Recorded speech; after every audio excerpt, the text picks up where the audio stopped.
The Galactic Council never expected Earth to retaliate until it was too late.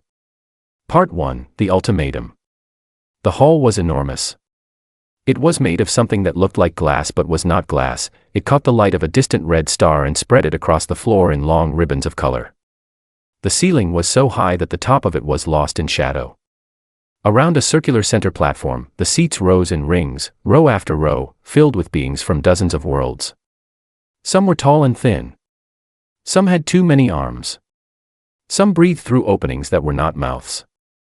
They all wore the same small golden pin on their chest, the mark of the Galactic Council. At the very back of the room, almost like it had been placed there as an afterthought, sat a single small table. Behind it sat one woman. Her name was Laura Danes. She was 47 years old, with short silver hair and dark, careful eyes. She had worked in diplomacy for over 20 years. She had sat in difficult rooms before. She had been talked down to before. But she had never been in a room quite like this one, and she had never been handed a document quite like the one she had received 11 days ago. She had read it many times. The message was simple, even if the language around it was not. The Galactic Council had decided that Earth had broken the rules. The humans had built a mining colony in a stretch of space called the Kepler Corridor. The Council said that space was disputed. Earth said it was not. The Council did not care what Earth said. The document, which the Council called an ultimatum, gave Earth 3 choices. First, give up all rights to the Kepler Corridor. Second, pay back roughly 40% of all money Earth made from space trade every year. Third, agree to let the Silurian Collective watch over every future project Earth attempted in space, permanently. If Earth refused any of these, the Council would take action. The document did not explain exactly what that meant. It did not need to. Everyone understood. High Arbiter Vethkon stood at the center platform. He was a tall creature with gray skin and 4 long arms. He had the posture of someone who had been important for a very long time and expected to remain so. He spoke clearly and without warmth. The humans of Earth have, for the 3rd time in 40 years, chosen to ignore the agreements of this council. Their colony in the Kepler Corridor is a violation. This body will no longer extend patience. Around the room, the other delegates nodded or made small sounds of agreement. None of them looked at Laura. She raised her hand. There was a pause. Vethkon looked at her the way someone might look at a chair that had unexpectedly moved. The Earth delegation may speak, he said. Laura stood. She did not rush. She had learned long ago that rushing made you look nervous, and looking nervous made people stop listening to what you were actually saying. Thank you, High Arbiter. I want to state clearly, for the record, that Earth received this ultimatum 11 days ago. In those 11 days, we reviewed every clause. We looked at the history. We sent our concerns to this body in a formal transmission. We received no response. A delegate from the Velhari, a narrow being called Sandra, spoke up. 11 days is the standard period. It has always been sufficient. For some, perhaps, Laura said. I note our objection regardless. She let a short silence sit. The Earth Council will not be accepting these terms. The room went very still. Vethkon leaned forward slightly. Ambassador Danes. I want to be certain you understand what a refusal means for your world. I understand exactly what it means, Laura said. And I want the Council to understand what has already been set in motion. She tapped her tablet once. On every screen in the chamber, a new transmission appeared. It had been filed 48 hours before she had walked into this room. She had written it herself, late at night, with a cup of cold coffee on the desk beside her. We are not asking for permission, she said. Not anymore. The chamber filled with noise. Delegates spoke over one another in a dozen languages. Translation devices stuttered trying to keep up. Vethkon raised one hand for silence, and the room obeyed, but it was a slower obedience than before. The transmission on the screens was not a threat. It was not an angry speech. It was a calm, detailed document outlining what Earth had been doing for the past 11 years. Quietly. Without telling anyone. Studying. Training. Building. Preparing. For a moment that most of the galaxy had assumed would never actually come. Vethkon read the transmission twice. His expression did not change, but something in the way he held his forearms shifted slightly. "This is theater," he said. "Earth does not have the capability to challenge this council." Laura looked at him for a moment. She thought about the 7 carrier groups sitting in position right now, far from where any council patrol had been looking. She thought about Colonel Danny Osei on Earth Station Meridian, watching feeds and giving quiet orders. She thought about Admiral Priya Reeves on the bridge of the ECS Relentless, waiting for a 4-hour window to open. "Hi Arbiter," she said, "that is exactly what we expected you to think." She sat back down. She folded her hands on the table. She did not say anything else. Around the chamber, the noise started again, louder this time. Delegates from the Silurian Collective were already sending private messages to their home fleet. The Velhari representatives were speaking in urgent whispers.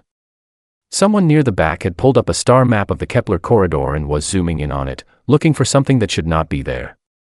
They would not find it. Not yet. The humans had been very careful about what they let people see. Laura watched the room carefully. She had spent her career reading rooms, knowing when a negotiation was about to shift, when someone was bluffing, when the balance of a conversation had quietly turned. This room was shifting right now. She could feel it. The council had come into this session expecting to deliver a verdict. They were only just beginning to realize they might be in a different kind of meeting entirely. Outside the crystalline hall, the red giant burned on. The stars did not care about ultimatums. They did not care about councils or corridors or the pride of beings who had been powerful for so long that they had forgotten what it felt like to be surprised. But the beings in that room were about to be reminded. Laura Danes took a slow breath and waited. She was good at waiting.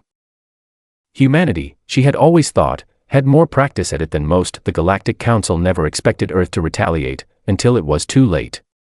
Part 2, The Sleeping Giant Wakes. Earth Station Meridian was not a beautiful place. It was practical, a large, angular structure that sat in orbit above Earth like a metal fist. Its hallways were bright and a little cold. The floors were hard. The coffee was always either too hot or somehow already cold. But it had the best tactical display screens in human space, and right now, every one of them was lit up. Colonel Danny Osei stood in the center of the operations room with his hands behind his back.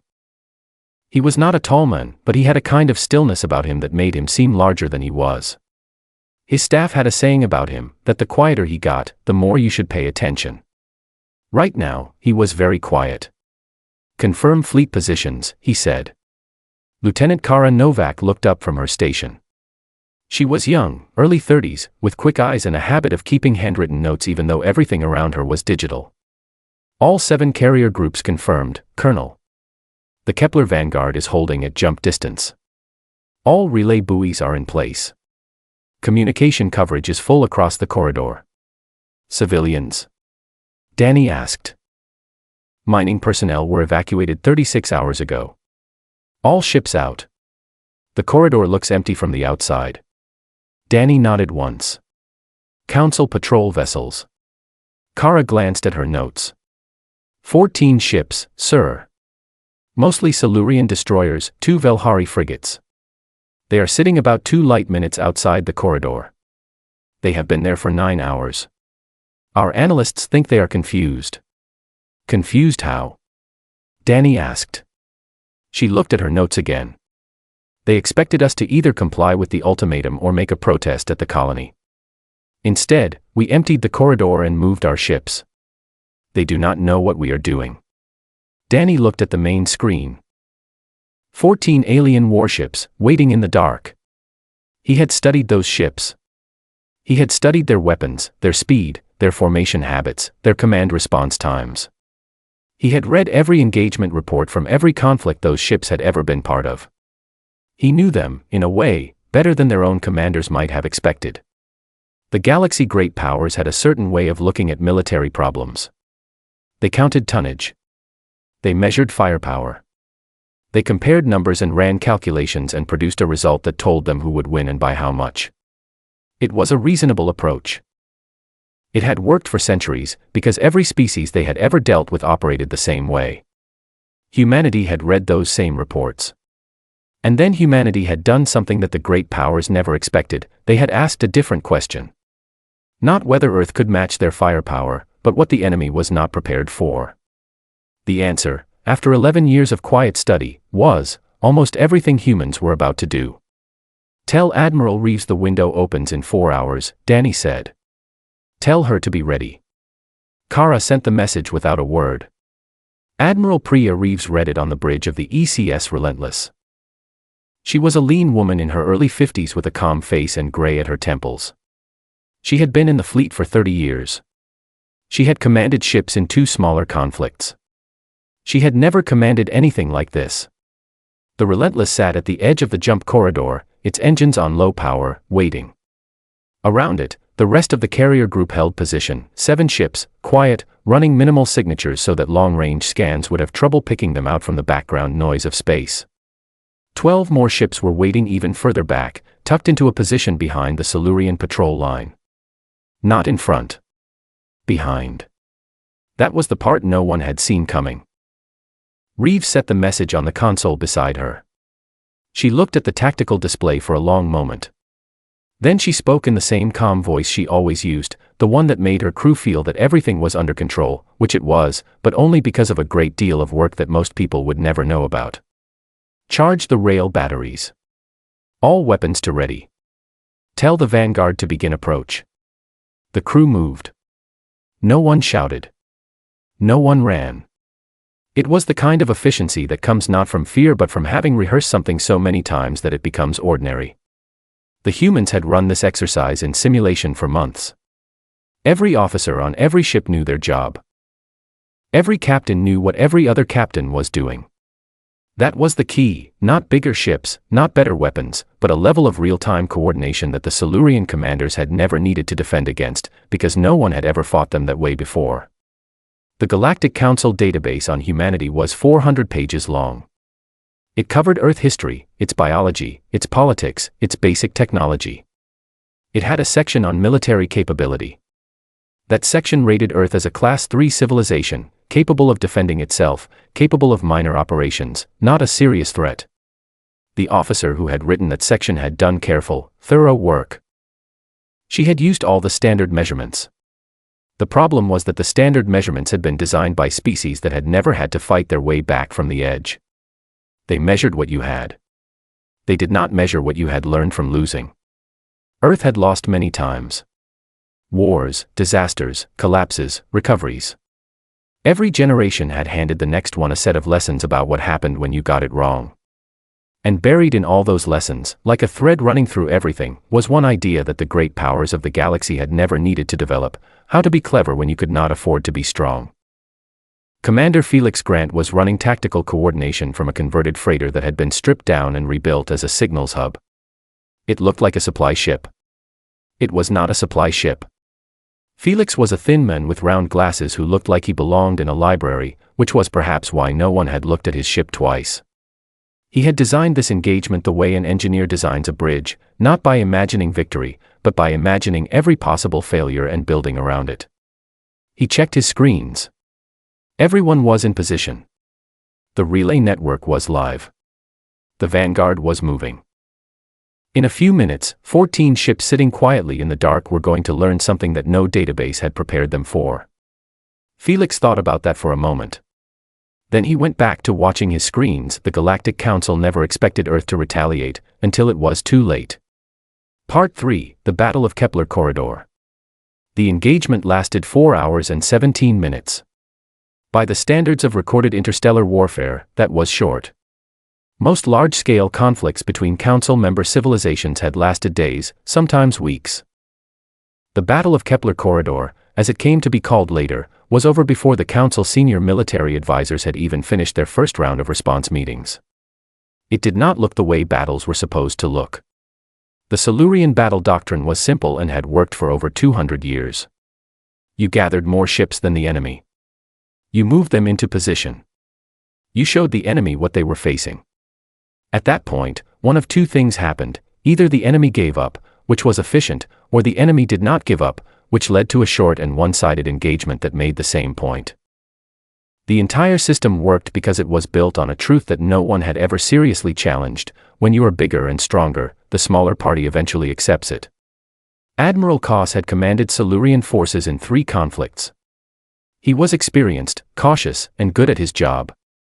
When the human vanguard began moving toward his patrol line, he read it correctly: a show of force, probably a bluff, the kind of thing a smaller power did when it wanted to look confident before accepting terms.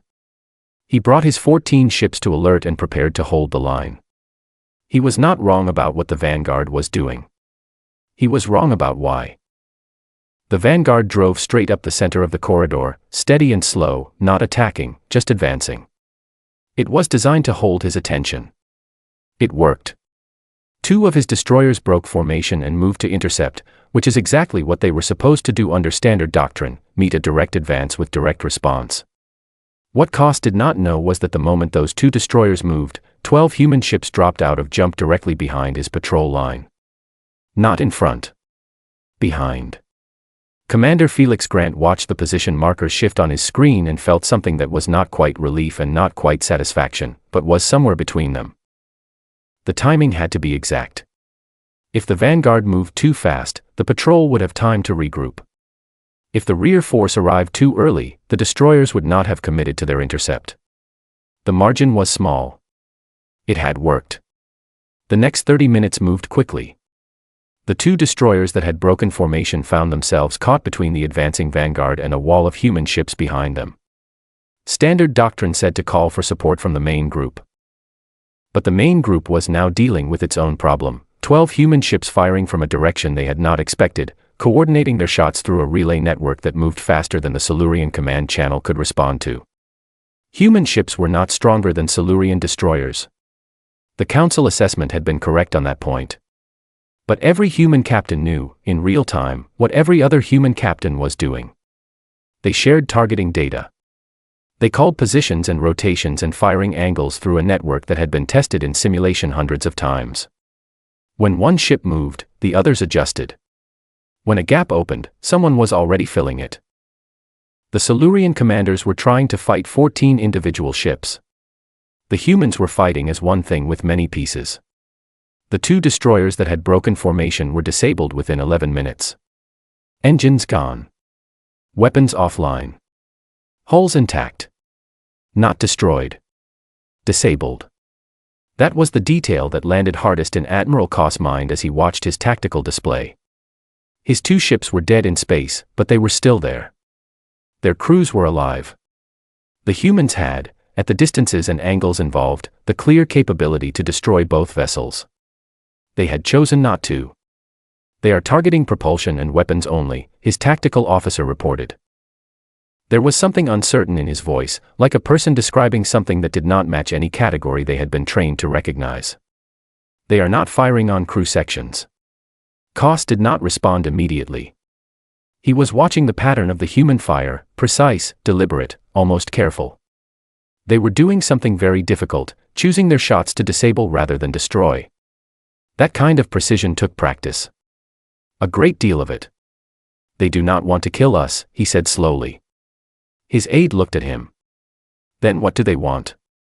They want us to go back and explain what happened here, Koss said. The engagement continued. One by one, the Silurian ships were stripped of their ability to fight. Each time, the pattern was the same: engines first, weapons second, communications left on so that the crew could report and call for help if they needed it. The 2 Velhari frigates attempted a retreat and were allowed to go, escorted out of the corridor under the quiet watch of 3 human ships that matched their course and speed without firing a shot. By the end of the 4th hour, the patrol line was finished. 12 ships drifting dark. 2 withdrawn. Not one confirmed fatality on either side. 7 human crew members had been injured when a Silurian shot had clipped one of the relay ships, none of them seriously. Admiral Reeves opened a channel to the Silurian flagship. "Admiral Koss," she said. Her voice was even and unhurried, the way you spoke when you were not angry and had nothing to prove. "We are ready to provide engineering support to any of your vessels that need it. We are also ready to return your crews to Silurian space under escort, whenever you are ready." The silence on the other end of the channel lasted a long time. "You planned all of this from the beginning," Koss finally said. It was not quite a question. Yes, Reeves said. We plan to win without making enemies we could not afford to make. That distinction mattered to us. Another long pause. When Koss spoke again, his voice was quieter than before. I will inform the council. Please do, Reeves said. Tell them Ambassador Danes will return to the chamber in 72 hours. We would appreciate a full session. She closed the channel. Around her, the bridge crew was silent. Outside the viewports, the corridor was full of drifting ships, their running lights still on, their crews alive and waiting. The stars were the same as they always were, cold and distant and completely unmoved by what had just happened. But something had changed out here in this small stretch of space. Something that could not be unchanged. Earth had spoken. Not with words.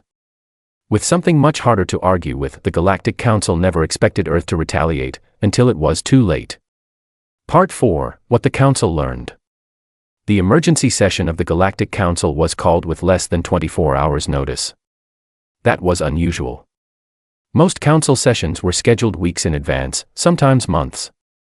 The speed of this one said something about the mood of the people calling it. High Arbiter Vethkon arrived early. That was also unusual. He normally entered after everyone else was seated, which was a small but clear signal about who was in charge of any given room. Today, he came in quietly and sat down without ceremony. He had not slept. The tight, controlled way he held his body made that visible to anyone who knew how to look. The chamber filled slowly. Delegates from 47 civilizations took their seats. The noise was lower than usual, less of the normal crosstalk, fewer side conversations. People were thinking. They were trying to make sense of a report that had arrived from Admiral Koss in the early hours and that none of them had quite been able to fit into their existing understanding of the galaxy. The core facts of the report were simple. A Galactic Council patrol fleet of 14 ships had been engaged by human forces in the Kepler corridor. All 14 ships had been disabled. 0 casualties on either side. The human fleet had then offered engineering assistance and safe escort to the Silurian crews. Admiral Koss had accepted. That last part, the offer of help, was what had kept Vethkon awake. He was not a cruel being. He had served the Council for 30 years because he believed in what it was supposed to be, a body that kept peace between civilizations, that settled disputes before they became wars. He had administered ultimatums before, and he had always believed they were a tool of stability. You set a clear line. You enforced it. Order was maintained. He was not sure, sitting in this room right now, that he had been thinking about that clearly enough. The military advisors who had briefed the Council that morning had struggled. Their model said that a Class 3 civilization, Earth rating, should not have been capable of what had just happened. The coordination was wrong. The targeting precision was wrong. The tactical approach was unlike anything in the recorded history of Council engagements. One senior advisor had used the phrase "outside our framework" 3 times in a single briefing, which was not a phrase anyone had expected to hear in that room. Dr. Nadia Cross sat in the gallery above the main floor. She was Earth Chief Strategic Analyst, a quiet, compact woman who had spent a decade building the framework that had just been used in the corridor. She watched the delegates below her with the careful attention of someone who had planned for many possible versions of this moment. She was not surprised by anything that had happened. She had not expected to be. What she was watching for was something harder to predict, how the Council would react when their confidence had been broken without being humiliated. That was the fine line. That was the thing she and Laura Danes had talked about many times over the past 2 years. You could win a battle and lose the larger piece. That was always the risk. The goal had never been to destroy the Council authority. It had been to change the conversation. Laura walked into the chamber 72 hours after the corridor engagement, exactly as promised. She looked the same as she had before, calm, unhurried, the silver hair, the careful eyes. She sat down at the small table at the back. She did not look like someone who had just watched her world do something that had shaken a 400-year-old institution. Vethkon recognized her and gave the floor without the usual procedural pause. "Thank you, High Arbiter," Laura said, standing. "The Earth Council has reviewed the original ultimatum again in the light of recent events. Our position on the terms has not changed. They were unreasonable, and the process was inconsistent with the Council-owned founding agreements. But I want to be clear about something. She looked around the room. We are not here to win an argument. We are here to find an agreement. Sandra of the Velhari leaned forward. You disabled 14 Council vessels. You took the corridor. And now you want to negotiate. We want a fair agreement, Laura said simply. The Kepler corridor is disputed because the boundary maps were drawn before Earth was part of this body. We are willing to accept independent arbitration on that question. We are willing to contribute to a shared economic framework for the region. We are not willing to pay reparations for operating in space we have a legitimate claim to. We are not willing to accept a permanent oversight body that applies only to humans. She paused to let that settle. In exchange for good faith talks on those terms, we will withdraw our fleet, return all ships and crews as agreed, and commit to a joint security arrangement during arbitration. We think that is fair. We think most people in this room, if they are honest with themselves, also think it is fair. The room was quiet for a moment. And if we refuse? Vethkan asked. He was not challenging her. His voice was the voice of someone doing a calculation, trying to understand the shape of the problem. Laura looked at him steadily. Then I think we will be back here again in a few months, under circumstances that are harder for everyone. She did not say it loudly. She did not need to. The closed sessions lasted 3 weeks. There were difficult days, old grievances came up, pride got in the way, some delegates pushed back hard on things that had nothing to do with the corridor and everything to do with not wanting to feel like they had lost. But it held together. The arbitration process was agreed. The Oversight Commission was dropped permanently. The reparations demand was removed. On the last day, as the chamber was clearing, Admiral Koss found Laura in the corridor outside. He was tall in person, and older looking than she had expected from the reports. Off the record, he said. You could have destroyed my ships. You had the capability. Why did you not? Laura thought about it for a moment. Because we did not come to the corridor to make enemies, she said. We came to make a point. There is a difference. Koss was quiet for a moment. Most species, he said, do not know that difference when they are winning. Laura nodded slowly. Most species, she said, have not spent their whole history being the small one in the room. The Galactic Council never expected Earth to retaliate, until it was too late. Part 5, The Long Memory. The Kepler Accord was signed on a Tuesday morning, Earth time. There was no ceremony. Both sides had agreed that a ceremony might look like one side gloating, which was the kind of thing that made future cooperation harder. The document was signed in a small meeting room off the main council chamber, witnessed by 3 delegates from neutral civilizations, and then it was over. Life, for most people, went on.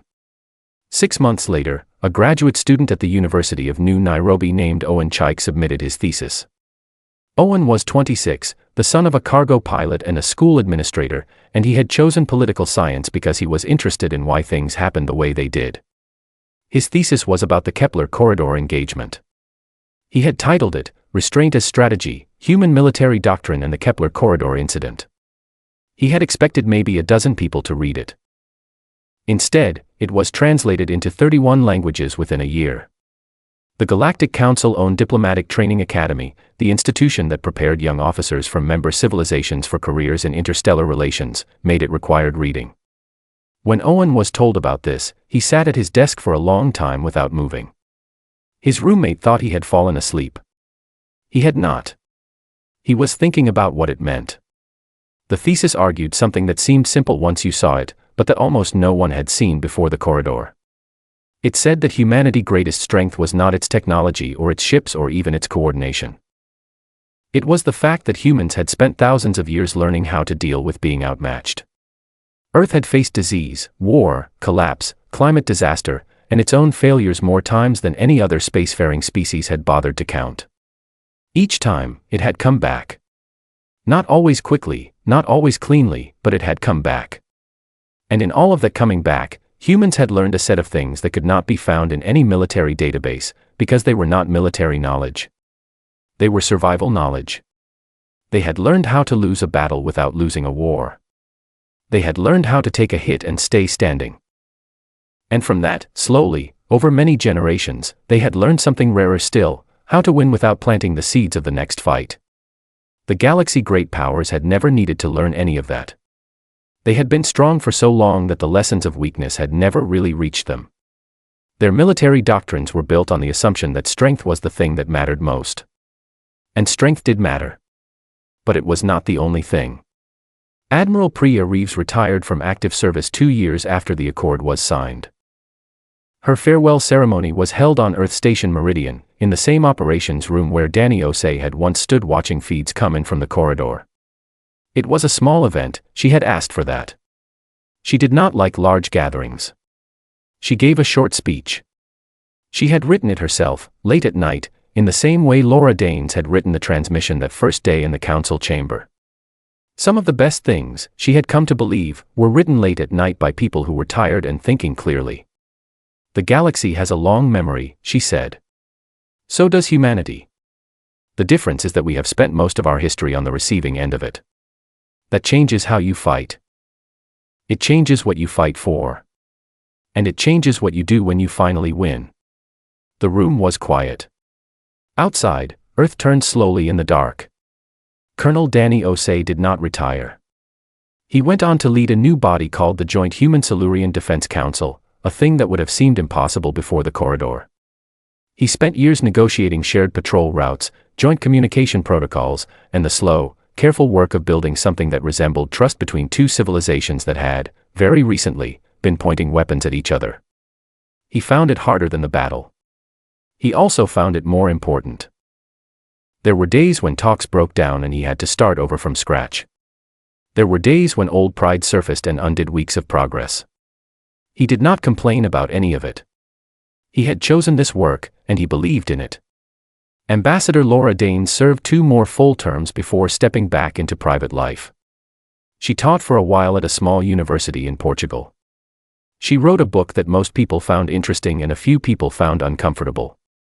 She did not give many public speeches, but when she gave her final address to the Galactic Council as Earth Ambassador, she said something that surprised the room. She thanked them. Not for the ultimatum, she said. There were a few small sounds from the delegates that might have been laughter. For the conversation that came after. This council exists, at its best, to prevent wars. We came very close to one. I am glad, genuinely glad, that we found our way to something better. She looked around the chamber. Humans are not patient by nature. But we are stubborn. And sometimes, in diplomacy, stubborn is close enough. In the Council official archives, the Kepler corridor incident was reclassified twice. The first time, it had been filed under military engagements, minor. Later it was moved to political incidents, significant.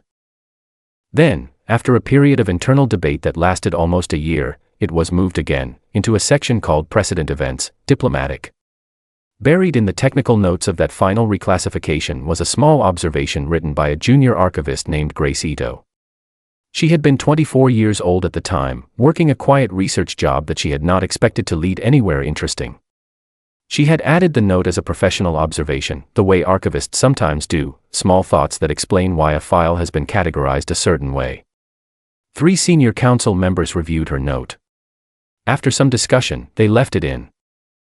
It read, "Note, humanity entered this engagement at a formal disadvantage in every standard metric. They prevailed because they had prepared for a scenario that no existing model had accounted for, one in which winning the battle was less important than surviving what came after." Grace had not expected anyone outside the archive department to read it. She had been wrong. The council made it required curriculum the following year. On Earth, in the months and years that followed, most people went back to their daily lives. They worked and ate and argued and fell in love and watched sunsets over oceans that had survived a great deal. Some of them knew the broad shape of what had happened in the Kepler corridor. Most knew only that something important had occurred and that it had gone well. There was no parade. No monument was built for the battle itself, though there was eventually a small plaque in the lobby of Earth Station Meridian. It did not say anything grand. It just listed the names of the 7 crew members who had been injured, and below them, the names of the ships that had been there. Below that, in plain letters, were 5 words, "They chose to win carefully." The stars, as always, went on without comment. But something had shifted, quietly and permanently, in the way the galaxy understood the small blue world on the edge of the Orion Arm. Not because Earth had been the strongest, but because, when the moment came, it had remembered something that strength alone could never teach: